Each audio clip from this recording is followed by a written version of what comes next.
3. Quake Llewellyn. Grubbs es una ciudad pequeña en el este de Arkansas. En 2020, la población era de poco más de 30 personas. Sydney Claire Sutherland creció en una granja local. Era una joven amable y sociable. En 2020, Sutherland, de 24 años, era enfermera registrada en un centro médico de Newport, Arkansas. Sutherland venía de una familia amorosa y adoraba a sus dos sobrinas. También tenía novio.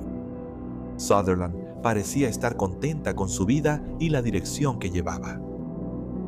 Cuando no volvió, tras salir a correr el 19 de agosto de 2020, su familia reportó su desaparición. Hubo búsquedas masivas para encontrar a la enfermera registrada de 24 años que estaba desaparecida. Esto incluyó a voluntarios de la comunidad. Una de esas personas era Quake Llewellyn, de 28 años. Como Sutherland, Llewellyn creció en la zona y su familia tenía algunas hectáreas. Ambos asistieron a la misma pequeña preparatoria. Llewellyn se graduó 3 años antes que Sutherland. Además de buscarla durante varias horas, Llewellyn se unió a un grupo de Facebook dedicado a ayudar a encontrar a Sutherland. La noche que Sutherland desapareció, el padre de Llewellyn le preguntó si la había visto. Llewellyn le contó a su padre que la vio caminando junto a la carretera esa tarde mientras revisaba pozos, pero eso fue todo. 2 días tras la desaparición de Sutherland, hallaron su teléfono junto a un campo de arroz a 3 kilómetros de su casa. Horas después, la policía halló cerca del teléfono una tumba poco profunda con el cuerpo de Sydney Sutherland, de 24 años. El forense concluyó que falleció por lesiones traumáticas causadas por fuerza contundente. Cuando hallaron el cuerpo, Quake Llewellyn, de 28 años, estaba en la estación de policía. Dijo a la policía que pensaba haber sido el último en ver a Sutherland con vida. La policía le preguntó a Llewellyn si aceptaba una prueba de polígrafo. Él dijo que sí, pero luego decidieron no hacerla. Llewellyn los sorprendió diciendo que quería confesar. Comentó que conducía por la zona revisando pozos. Contó que vio a Sutherland caminando por un camino de grava, pasó en su auto y luego regresó. Conducía hacia Sutherland y la perdió de vista por el polvo. Dijo que escuchó un golpe y se dio cuenta de que la había atropellado con su camioneta. Dijo que entró en pánico y la puso en la caja de su camioneta. Después la llevó al campo de arroz, donde hallaron su cuerpo. En el campo de arroz, le quitó la ropa y la agredió sexualmente en su camioneta. Al terminar, cavó un hoyo y enterró el cuerpo. Llewellyn permitió que la policía revisara su camioneta en la compuerta trasera. Se encontró sangre de Sutherland. La policía revisó las cámaras de vigilancia en la casa de la madre de Llewellyn. La camioneta de Llewellyn fue grabada más temprano ese día. Más tarde, tras la desaparición de Sutherland, Llewellyn volvió a la casa de su madre en la misma camioneta. Había una abolladura notable en la camioneta. Llewellyn también tenía la app Life 360 para compartir ubicación en su teléfono el día del asesinato. La aplicación lo ubicó a solo 3 metros de donde se encontró el cuerpo de Sutherland. Llewellyn fue arrestado y acusado de asesinato. Llewellyn enfrentaba la pena de muerte si era declarado culpable. En octubre de 2021, Quake Llewellyn aceptó un acuerdo de culpabilidad. Se declaró culpable de asesinato y violación. Recibió cadena perpetua sin libertad condicional. Al momento de esta grabación, Quake Llewellyn, de 33 años, está cumpliendo una condena en la unidad Barner en Barner, Arkansas. 2. Roberto Maury. En mayo de 1985, Avril Whedon, de 48 años, de Redding, California, atravesaba un momento difícil. Era adicta a las drogas y temía por su vida. Le dijo a su madre que planeaba ir a rehabilitación y alejarse de personas relacionadas con las drogas. Luego, alrededor del 28 de mayo de 1985, Whedon desapareció. Su hermano, Bill Chartier, estaba preocupado por ella. Cuando desapareció, Whedon le rentaba un cuarto en su casa a Robert Murray, de 27 años. Un amigo de Whedon contó a Chartier que la última vez que lo vio, Murray le daba un aventón en moto. Chartier habló varias veces con Murray, quien daba versiones distintas sobre la última vez que vio a Whedon. La familia de Avril Whedon reportó su desaparición a la policía. La policía interrogó a Murray varias veces. Dijo que sí dio un aventón a Whedon en su moto cuando desapareció, pero solo la llevó a su casa y no sabe qué pasó después. La policía no halló pruebas sobre el caso de Avril Whedon y su desaparición sigue sin resolverse. En junio de 1985, Shirley Landreth trabajaba en Secret Witness del condado de Shasta, una línea directa al estilo de Crime Stoppers. Ella solía atender las llamadas. El 19 de junio de 1985, unas 6 semanas tras la desaparición de Avril Whedon, Landreth recibió una llamada en Secret Witness de un hombre que preguntó cuánto dinero obtendría. Landreth dijo que si él daba la ubicación del cuerpo de Whedon, necesitaría aprobación. Unas semanas después, el 8 de agosto de 1985, Landreth recibió otra llamada del mismo hombre. Ella aceptó pagarle $500. El hombre afirmó conocer al asesino y que daría información si no tenía problemas para cobrar el dinero. Después le indicó a Landreth cómo llegar a una zona boscosa. La policía fue al área y encontró el cuerpo sin vida de Avril Whedon, de 48 años. Fue estrangulada y golpeada en la cabeza con una piedra. Landreth organizó que la persona que llamó recogiera los $500 de la compañía de títulos. Una compañía de títulos, como la compañía A, transfiere la propiedad de bienes raíces, valida el título y suele gestionar servicios de depósito en garantía y cierre. La persona que llamó recogió el dinero sin problema. La persona que llamó volvió a contactar a Landreth como prometió. El 12 de agosto le informaron a Landreth que el asesino de Whedon era su compañero de vivienda. Landreth quería que la persona que llamó hablara con el detective principal del caso de Whedon, pero él se negó.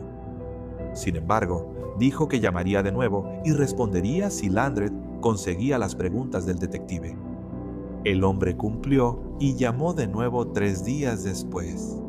Landreth tenía preguntas y la persona que llamó las respondió.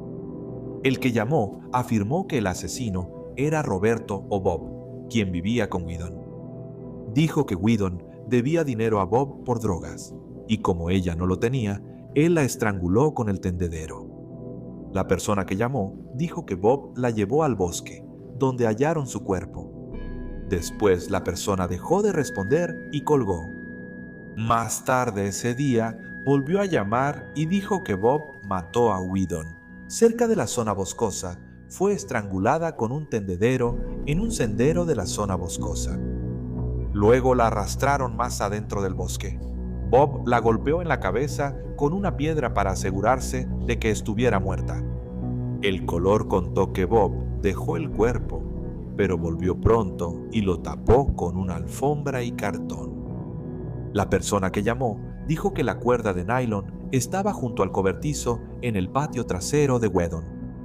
La policía fue a su casa y halló una cuerda para tender. La persona que llamó hizo su cuarta llamada desde el hallazgo del cuerpo el 26 de agosto, pero no dio información útil nueva. Landreth notó que quien llamaba siempre usaba metros al hablar de distancias. El 4 de septiembre de 1985, el detective entrevistó nuevamente a Roberto Murray. Una vez más, Murray negó tener algo que ver con el asesinato de Whedon, así que no fue acusado de ningún delito. Entonces Murray contactó a la policía. En otro caso, enfrentaba cargos por posesión de propiedad robada. Ofrecía información sobre el asesinato de Whedon si retiraban los cargos de posesión de propiedad robada y le daban inmunidad. En el caso del asesinato de Whedon, lo pusieron en contacto con el detective principal del caso. El detective le dijo que no podía garantizar nada, pero aún así quería hablar con Maury, así que él aceptó. Al día siguiente, Maury habló con el detective y el fiscal. Dijo que al llegar a casa encontró a un amigo de Whedon estrangulándola. El amigo tenía a otro hombre con él que estaba armado con una pistola. Maury dijo que el hombre le apuntó con la pistola y el amigo lo ató. Maury contó que pusieron el cuerpo de Whedon en la cajuela y lo llevaron a una zona boscosa. Movieron el cuerpo y luego el amigo golpeó a Whedon en la cabeza con una piedra. Maury dijo que los dos hombres planeaban matarlo, pero él los convenció de no hacerlo porque prometió quedarse callado. Semanas después, el detective principal volvió a entrevistar a Maury. Esta vez, Maury tenía una historia un poco diferente. Dijo que, bajo amenaza de arma, lo habían obligado a golpear a Whedon en la cabeza con una piedra. Una cosa que el detective notó fue que cada vez que Maury hablaba de distancia, lo hacía en términos de metros. Como con la llamada anónima, el detective preguntó a Maury si él había llamado, y él negó. Los investigadores sospechaban que Robert Maury mató a Avril Whedon. Sin embargo, no tenían ninguna evidencia física que lo conectara con el caso, así que el caso se enfrió. El informante anónimo ya no llamó, testigo silencioso. Pasó más de un año. El 11 de septiembre de 1986, Shirley Landreth trabajaba como testigo silencioso. Recibió una llamada y reconoció la voz al instante. Era el mismo hombre que llamó tras el asesinato de Avril Whedon un año antes. Dijo tener información sobre un robo y quería recompensa. Landreth le pidió su nombre y él dijo Robert o Bob Maury, pero aún así, Maury no fue arrestado. Menos de un año después, el 22 de junio de 1987, Dawn Berryhill, de 20 años de Redding, California, estaba harta de su novio. Así que esa mañana lo echó de su departamento. Tras su partida, la madre de Berryhill llegó al departamento. Ese día, la madre de Berryhill respondió 2 llamadas de un hombre que dijo llamarse Bob. Tras la segunda llamada, Berryhill salió del departamento. Después de que ella estuvo fuera por un tiempo, su madre decidió ir a buscarla. La halló en un parque a 2 cuadras del departamento. Hablaba con un hombre que la madre de Berryhill luego identificó como Roberto Maury Berryhill, y su madre volvió a su departamento. Berryhill le dijo a su madre que planeaba salir esa noche con Maury para comprar marihuana. Otras personas vieron a Berryhill con Maury esa noche. Incluyó a un amigo del novio de Berryhill que fue por sus cosas al departamento. Él los vio irse juntos en la motocicleta de Maury. Berryhill no volvió tras salir con Maury y fue reportada desaparecida. Tras conocer la desaparición, el detective principal del caso de Avril Whedon interrogó a Maury sobre Dawn Berryhill. Maury dijo que conocía a un don de la zona de Berryhill, pero no sabía qué le pasó. De nuevo, la policía no tenía pruebas que lo vincularan con la desaparición, por lo que no lo arrestaron. Casi 2 meses después, el 8 de agosto de 1987, Shirley Landreth recibió una llamada del hombre que pensaba era Robert Maury. La persona que llamó preguntó cuánto le pagarían por dar a la policía la ubicación del cuerpo de Gretchen Olston. Gretchen Olston, de 28 años, desapareció tras una pelea con su novio el 28 de marzo de 1987. Olston y su novio vivían en Oak Run, California, que está a unas 24 millas al noreste de Redding. Su novio contó que ella se enojó y se fue. Su novio se fue de la zona poco después. La familia de Olston dudaba que desapareciera por voluntad propia, pues dejó sus pertenencias y a sus 2 perros. Así la reportaron desaparecida. Landreth le dijo a la persona que llamaba que volviera a llamar porque necesitaba obtener aprobación. Él llamó 9 días después con más información sobre el asesinato de Alston, diciendo que ocurrió unas 6 semanas antes. Sin embargo, Alston desapareció 4 meses antes. La persona que llamó, que Landred pensó era Maury, pidió el pago antes de confirmar la identidad del cuerpo. Después, le indicó a Landred cómo llegar a una zona boscosa. Los oficiales acudieron, pero no hallaron nada. La persona que llamó volvió y le dijeron que no hallaron un cuerpo. Le dijo a Landred que estaban en el área equivocada y les dio nuevas indicaciones. También les dijo que al recoger el dinero dejaría un sobre con información del asesino. Pero antes de colgar, sí le dijo a Landred que Alston fue asesinada por su novio. Esta vez, Landred grabó parte de la llamada. Ella mostró la grabación al detective principal, quien también creyó que era la voz de Roberto Maury. La policía supo que el dinero fue recogido en la compañía de títulos y que quien llamó dejó un sobre. La policía recogió el sobre y lo abrió. El sobre estaba vacío. Sin embargo, sí encontraron una huella dactilar en el sobre. Tras recibir nuevas indicaciones, la policía halló el cuerpo de una mujer, pero por su estado no se pudo determinar la causa de muerte. Sin embargo, la forma en que el cuerpo estaba posicionado y otras pruebas en la escena del crimen llevaron a creer que fue agredida sexualmente y asesinada. Entonces la policía tuvo un problema. La persona que llamó, presuntamente Roberto Maury, afirmó que era el cuerpo de Gretchen Alston, pero el forense concluyó que no era ella por varias características. Tampoco eran los restos de Don Berryhill, aún desaparecido. La mujer no coincidía con reportes de desaparecidos, por lo que la policía no sabía quién era. Tras hallar los restos, el detective volvió a interrogar a Maury por la desaparición de Berryhill. Maury admitió haber estado con ella ese día, pero no la vio en la noche. Él especuló que su novio la había matado. Semanas después, Shirley Landred recibió otra llamada del hombre que creía era Robert Maury. Preguntó si podía recibir dinero. Si revelaba dónde estaba el cuerpo de Don Berryhill, Landred le dijo que debía obtener aprobación. Al día siguiente, el hombre volvió a llamar y él y Landred acordaron un precio de $1,250. Quien llamó, presuntamente Maury, afirmó saber dónde estaba el cuerpo porque vio al novio de Berryhill matarla. No reveló la ubicación del cuerpo durante la llamada. 6 días después, el hombre llamó 5 veces a testigo silencioso. Landred grabó 2 llamadas. En las llamadas, el hombre dijo que Berryhill fue estrangulado con una bufanda. También le dijo a Landred que su cuerpo estaba en la misma zona donde hallaron el de Jane Doe. Horas después, hallaron el cuerpo de Berryhill bajo un colchón en una zona boscosa. Alrededor de su cuello había una bufanda atada.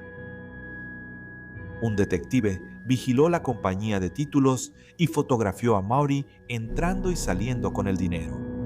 El 5 de octubre de 1987, 2 detectives enfrentaron a Maury con las fotos. Negó haber matado a alguien y como la policía no tenía evidencia física, no fue arrestado. Maury se molestó porque le tomaron fotos recogiendo dinero, aunque testigo silencioso debía garantizar su privacidad. Menos de 2 semanas después, el 14 de octubre de 1987, Maury llamó a Landred 2 veces y exigió reunirse con un coordinador. Al día siguiente, Maury se reunió con Roy DiCarlo, de la Junta Directiva de Testigos Silenciosos. Maury estaba molesto, pero Del Carlo lo convenció de que si ayudaba a identificar a Jane Doe, obtendría más dinero. Maury llevó a Del Carlo a unos matorrales, a 1/8 de milla del lugar donde hallaron el cuerpo. Señaló una bolsa oculta en un arbusto. Maury y Del Carlo se fueron del área sin la bolsa. Del Carlo le pagó a Maury $250. Del Carlo llamó a la policía, quienes recogieron la bolsa. Adentro estaba la identificación de la mujer. Tenía 30 años Blinda Joe Stark fue vista por última vez en Fall River Mills, California, el 25 de junio de 1987. Fall River Mills está a 70 millas al noreste de Redding. La última vez que Stark habló con alguien, dijo que viajaría unas 200 millas al sur a Nevada City, California, para asistir a un juicio por una infracción de tránsito. Ella pensaba pasar un tiempo en la cárcel. Stark solía dejar de comunicarse con quienes lo rodeaban. Aunque nadie la había visto en meses, nadie reportó su desaparición. En su bolso había un papel con un número y el nombre Bob. El número de teléfono era uno que Roberto Maury usaba con frecuencia. La policía creyó tener pruebas suficientes y arrestó a Roberto Maury por los 3 asesinatos el 6 de noviembre de 1987. Se tomaron las huellas de Maury.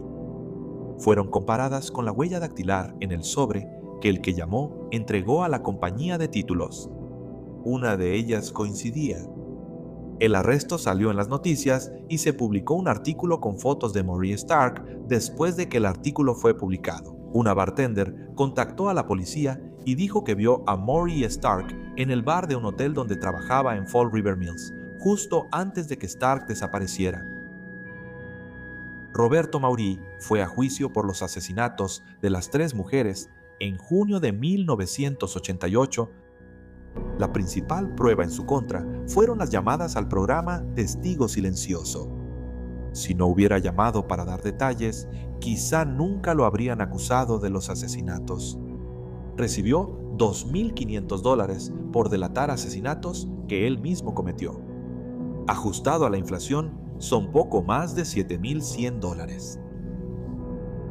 El juicio duró 2 meses y el jurado deliberó 2 días. Robert Maury fue declarado culpable. En octubre de 1989 fue condenado a muerte. Robert Maury, sospechoso de al menos 3 asesinatos. Una es Gretchen Olston, de 22 años, cuyo cuerpo Maury dijo conocer la ubicación. La policía sospecha que Olston pudo ser asesinada por su novio, quien dejó el área tras su desaparición. Maury quizá esperaba que la policía confundiera a Stark con Olston, ya que él no tenía relación con Olston ni la mató. Tras 38 años, Gretchen Olston sigue desaparecida. Otro asesinato, con Robert Maury como principal sospechoso, ocurrió en agosto de 1983, 2 años antes de que matara a su primera víctima conocida, Avril Whedon. Maury tenía 25 años. Laura Stewart, de 44 años, fue mesera en el mismo restaurante de Redding durante todos los años que Maury había vivido. El 30 de julio de 1983, Stewart estaba en un bar cerca de su trabajo. Ella salió del bar a las 2 m. 8 horas después, hallaron su cuerpo sin vida en una zona silvestre a 20 millas de Redding. Fue agredida sexualmente y estrangulada hasta morir. El 6 de octubre de 1983, Helen Faye Jenrys, de 63 años, fue hallada muerta en su inmobiliaria en Redding. Fue estrangulada hasta la muerte con un cordón que aún estaba enrollado alrededor de su cuello.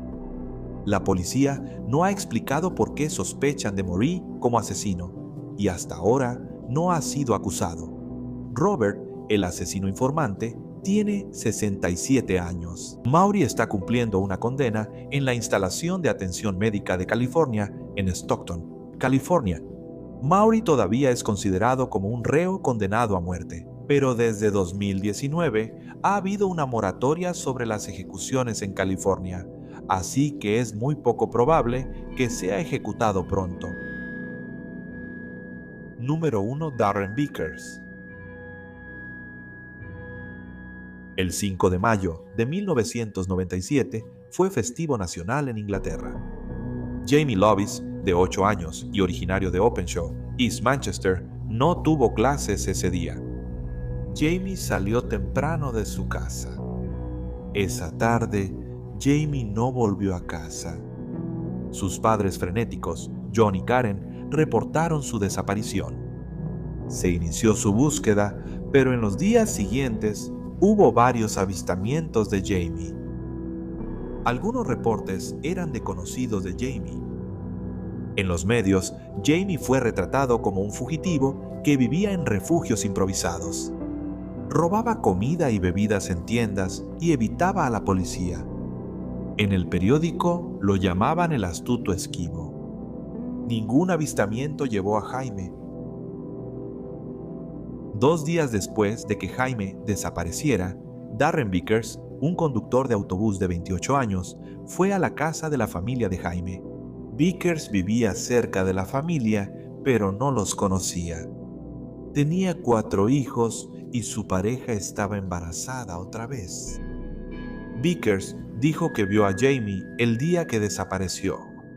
Vickers explicó que era conductor de autobús y que Jamie había viajado en su autobús ese día. Dijo Vickers, cito, «Creo que fui la última en ver a su hijo».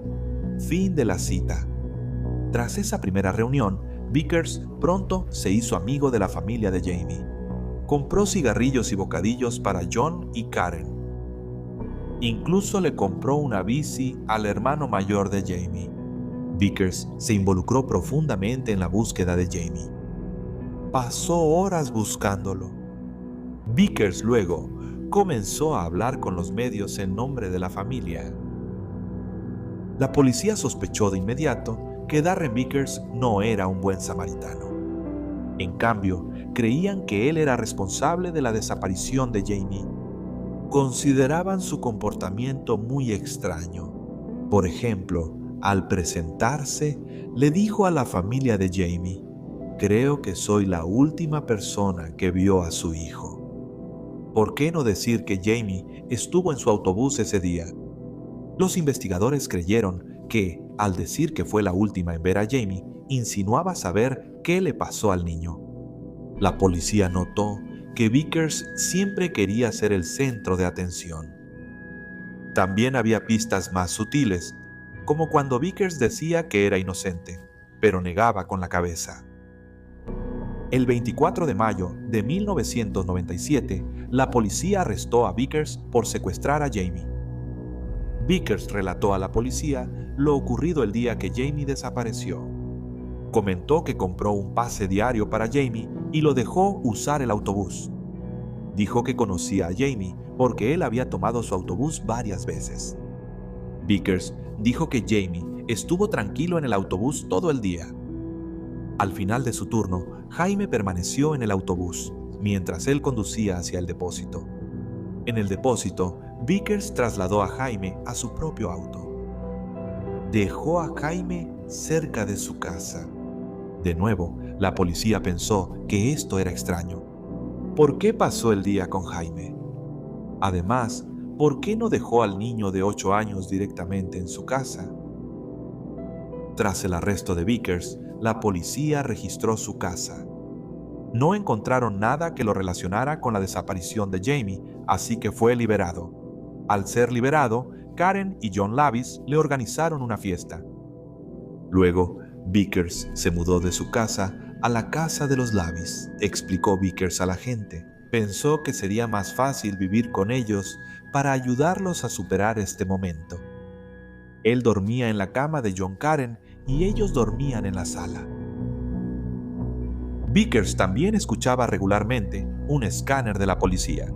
Al reportarse avistamientos, él llevaba a un familiar de Jamie al lugar antes que llegara la policía. Vickers siempre admitía que los avistamientos eran reales y convencía a la familia de Jamie, que temía que él estuviera muerto, de que la persona realmente había visto a Jamie. La policía pensaba que Vickers hacía esto para desviar la sospecha de él. Vickers también llevaba al hermano mayor de Jamie, Joe, a lugares públicos. Joe, que solo tenía 2 años más que Jamie, se parecía mucho a él. Tras las visitas de Vickers y Joe a estos lugares, la policía recibía reportes de supuestos avistamientos de Jamie. La policía creía que Vickers era el asesino y siguió investigándolo. Entrevistaron a quienes iban en el autobús cuando Jamie desapareció. Dijeron que Vickers era muy amigable con Jamie. Creían que Jamie era su hijo porque lo dejaba comportarse así. En el autobús, Jamie corría por el pasillo y usaba la palanca de cambios.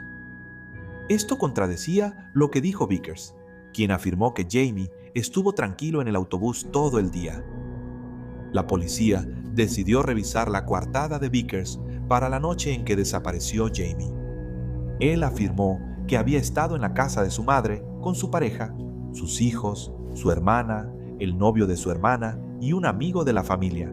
Todos verificaron que él estuvo ahí la mayor parte de la noche. Después, la policía habló con un vecino de la madre de Víquez. Afirmó haber visto a Víquez en la casa de su madre a las 7 a.m. La policía sabía que esto no era posible, porque Víquez estaba trabajando a las 7 a.m. Lo confrontaron y él afirmó no haber visto a Víquez ese día, solo que le pidieron decir a la policía que lo vio a las 7 p.m., no a.m. Aceptó para evitar problemas con la familia. Aunque la policía no tenía pruebas físicas, el 14 de octubre de 1997 arrestaron a Darren Víquez por secuestro. Pensaban que Jaime había muerto y siguieron buscándolo. La policía supo que Víquez había dirigido 2 búsquedas en una zona boscosa cerca del club de golf Reddish Vale. La policía registró la zona. El 25 de octubre de 1997, más de 5 meses tras la desaparición de Jamie Lavis, la policía halló su ropa. El día que desapareció, hallaron una pelota de golf en el bolsillo de sus pantalones. Cerca hallaron restos humanos, como una mandíbula y un torso. Sin embargo, faltaban el cráneo, los brazos y los huesos de las piernas. Se identificaron como restos de Jamie Lavis. No se pudo determinar la causa de muerte por huesos faltantes. Tras hallar el cuerpo, un interno de la cárcel donde estaba Vickers contactó a los investigadores. Dijo que Vickers le confesó haber matado a Jamie. Les contó que Vickers dijo que tiró la cabeza, brazos y piernas a un río cercano. Esto era importante porque no se había hecho público que faltaban partes del cuerpo. El 23 de noviembre de 1997, Vickers fue acusado de asesinato y admitió su participación en la muerte de Jamie. Escribió una confesión de 15 páginas. Escribió: "No sé dónde salió mal. Jamie empezó a jugar con la máquina de boletos. Le dije que no lo hiciera porque la iba a atascar. Levanté mi mano izquierda y lo golpeé en el costado de la cabeza. Miré alrededor y frené bruscamente. Jamie, cuando lo golpeé, cayó hacia atrás, golpeándose la cabeza con el portaequipaje. Tenía los ojos cerrados. Entré en pánico. Maldita sea Cristo, lo maté. No quise que esto pasara". Fin de la cita. Cargó el cuerpo de Jamie en su auto y lo dejó cerca del campo de golf. Pero días después, Vickers se retractó de su confesión. Más tarde, se retractó de la retractación. Sin embargo, la policía sabía que Vickers no estaba diciendo la verdad en su confesión. Pensaban que Jamie seguía vivo. Al llegar al campo de golf junto a sus restos, hallaron sus pantalones ahí. En uno de sus pantalones había una pelota de golf. Ellos creen que Jamie halló la pelota en el campo de golf y la guardó en su bolsillo. Darren Vickers fue a juicio en marzo de 1999. La fiscalía dijo que Vickers pasó el día preparando a Jamie en su autobús. Luego lo llevó al campo de golf, donde lo agredió sexualmente y lo asesinó. Según Vickers, él fue el último en ver a Jamie con vida. La fiscalía dijo que sus versiones sobre lo ocurrido a Jamie eran contradictorias y que hizo que alguien mintiera sobre su paradero. La noche del asesinato, también admitió haber causado la muerte de Jamie en su confesión de 15 páginas. El recluso, que afirmó haber recibido la confesión, conocía detalles del asesinato nunca revelados. El abogado de Vickers dijo que no había pruebas físicas. Vickers negó haber matado a Jamie. Dijo que lo dejó cerca de su casa y que ahí fue la última vez que lo vio. Alegó que el padre de Jamie, Juan, era el asesino. Dijo que Karen, madre de Jamie, no parecía preocuparse por su desaparición. Dijo que tras mudarse con los Lavis, él y Karen iniciaron una aventura sexual. La fiscalía afirmó que no había pruebas y que Vickers solo seguía atormentando a la familia de Jamie. El juicio duró 7 semanas y el jurado deliberó 13 horas. Darren Vickers fue declarado culpable de asesinato y antes de ser sentenciado, confesó el crimen al detective principal. No se han publicado los detalles de la confesión. Darren Vickers recibió cadena perpetua, con opción de libertad condicional tras 25 años. Esto lo habilitó para libertad condicional en 2022. Vickers pidió libertad condicional, pero siempre se la negaron. Darren Vickers, de 56 años, cumple condena en la prisión H.M. Franklin en Durham. El resto de los restos de Jamie Lavis nunca se encontraron. Muchas gracias por ver el video de hoy. Si te gustó, realmente agradeceríamos que te suscribieras. No olvides ver nuestros videos cortos en YouTube, Instagram y TikTok. Gracias por vernos.